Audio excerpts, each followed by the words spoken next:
Most American garden soil is dead. You spend $40 to $100 each season on chemical fertilizer for results your grandparents got for free. In 1962, the zero-cost method families relied on for generations was buried, not because it failed, but because someone profited from replacing it. What was lost, who cashed in, and how you restore your soil this season for nothing.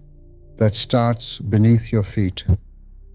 When you look down at the ground, it is easy to see nothing but inert dirt, a physical anchor to keep plants from blowing away.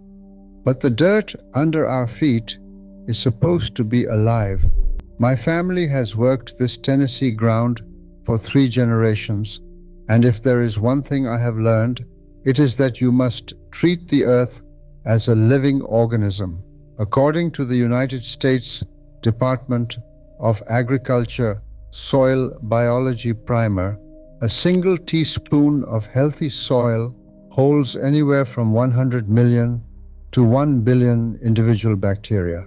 This represents an active, crowded ecosystem. Beneath the surface, an entire food web is constantly working. Fungi stretch out in massive, microscopic underground networks, while earthworms, protozoa, and nematodes chew through decaying organic matter. They are the true digestive system of the farm. These organisms digest old leaves, manure, and roots, turning them into the exact plant-available nutrients that your garden needs to thrive. This self-sustaining cycle has run itself since the dawn of creation, and it costs absolutely nothing. But when you buy a bag of synthetic fertilizer, you bypass this entire biological system. Those chemical granules supply isolated nutrients directly to the plant's roots. It looks like it works because your garden greens up within days. However, those chemicals do absolutely nothing to rebuild the underground community. Over time, this constant chemical feeding starves the native soil biology. The ground hardens, the natural nutrient cycle breaks, and you are left with sterile dirt that cannot produce a single leaf without another expensive chemical purchase. You have effectively turned your garden into an addict dependent on a corporate supply chain. The United States Department of Agriculture Natural Resources Conservation Service outlines a clear path for long-term soil health that does not rely on commercial inputs. Their guidance focuses on 3 fundamental principles: keeping the soil covered, minimizing physical disturbance, and maintaining living roots in the ground year-round. These practices protect the delicate habitat of the soil food web and ensure that your underground workers have a constant food supply. When you support the biology supports your plants. True fertility is a living, breathing biological relationship that cannot be packaged and sold as a chemical product. Once you understand that the ground is a living digestive system, you realize that feeding the plant directly with synthetic chemicals is actually starving the very soil that keeps it alive. Before World War II, the federal government did not expect you to buy your fertility from a corporate retail store. If you look at USDA farmers' bulletins published throughout the 1930s, practices like composting, green manure cover crops, and diversified crop rotations were treated as standard baseline farming. Self-reliance was the official policy.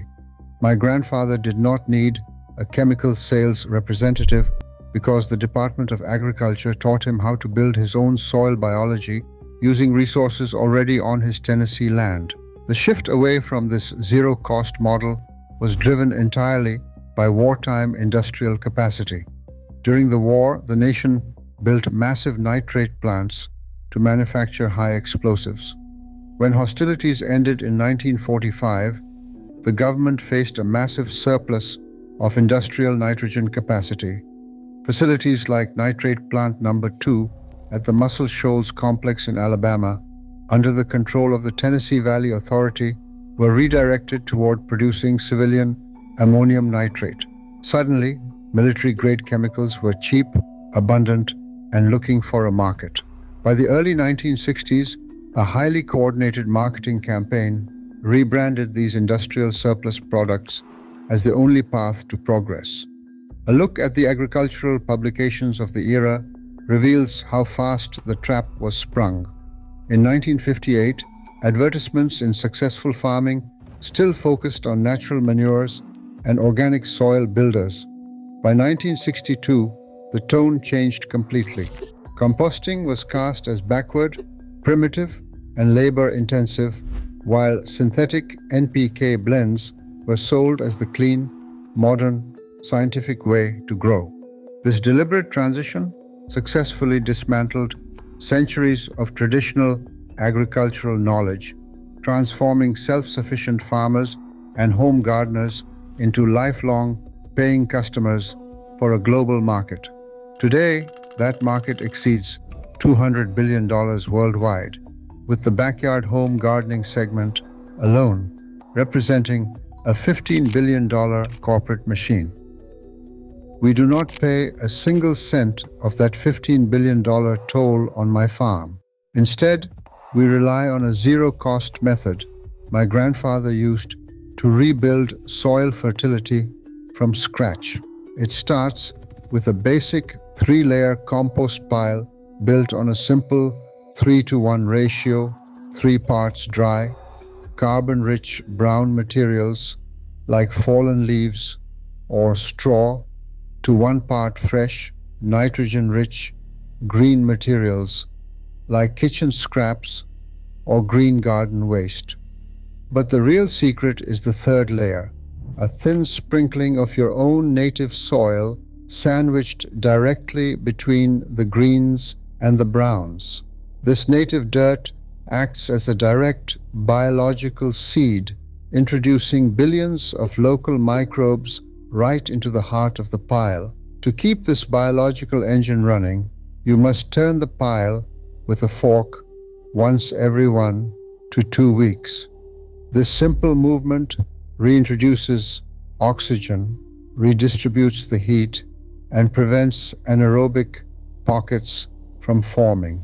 If you keep the pile damp, like a wrung-out sponge, this active decomposition process will deliver dark, rich, finished compost in just 6 to 8 weeks during the warm summer months. For garden beds that are completely exhausted, we use a zero-cost plant prescription. Instead of buying chemical nitrogen, we plant cover crops like crimson clover or field peas directly into the empty soil.